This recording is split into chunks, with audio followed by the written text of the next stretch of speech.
Now this is a chart I took because we don't have a time for them. I did Stephen Harper's and Michael Ignatius because we don't have times, but it won't matter. You're still going to have your declinations in here. So this is information you get even without houses. So, okay. Now that's his latitudes just coming along.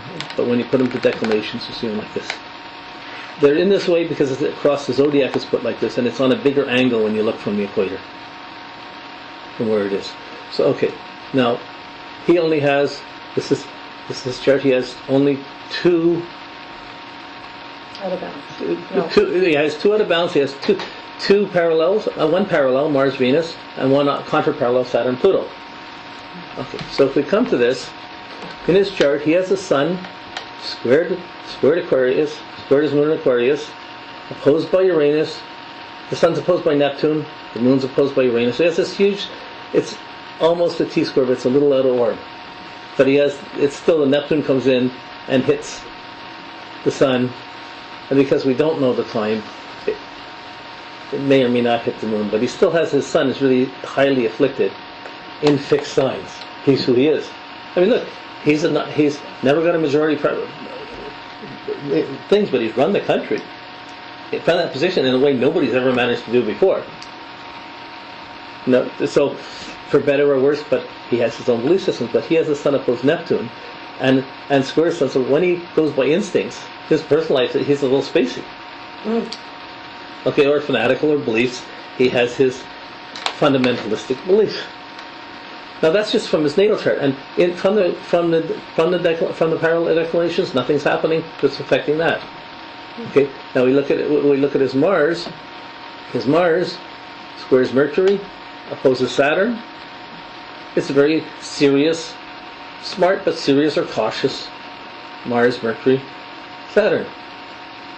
It's stiff around discipline, like our legal systems or whatever. But his Saturn is contra-parallel to Pluto. So there's a harshness.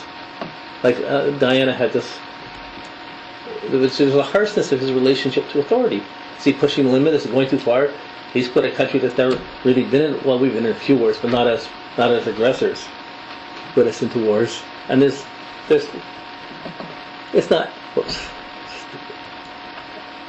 Okay. So but you can see the Pluto there. It's controversial in any case. It's dealing with power. And he'll make his decisions.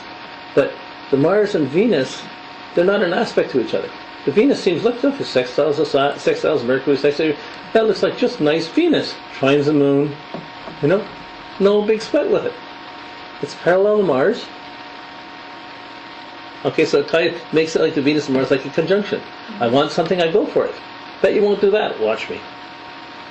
No, he's going to do what he wants.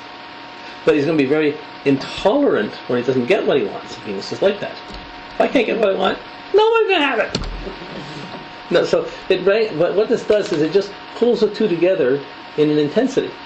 It puts them as if they're in conjunction. So it's a layer that you wouldn't otherwise see on the regular chart. Yes. Yeah. And it's a backup. It's not, you don't do this instead of the chart. You do the chart first, and this comes in and really reinforces as this texture to it. Now, it's a lot of work to do this for every chart and to just keep adding everything in. But when you're going to spend some time in the chart, it's well worth it. Now, on top of this, both this Mars and Venus are his two out-of-bounds planets. Does he want things beyond the norm? Does he push things beyond the norm? Is he out of bounds? He's never been even got the majority of Canadians to vote for him, yet he's running the country as it is. So some people will love him, some people will hate him. It's interesting that it's the pushing out of bounds in the chart and in a person's life that... If it didn't connect like this, it wouldn't be astrology. That's amazing. It has to connect like this for it to be astrology. These are such clear examples, thank you. Well, everyone's is. You'll see. Now, I just have to keep an eye on my time to where we're going. Okay.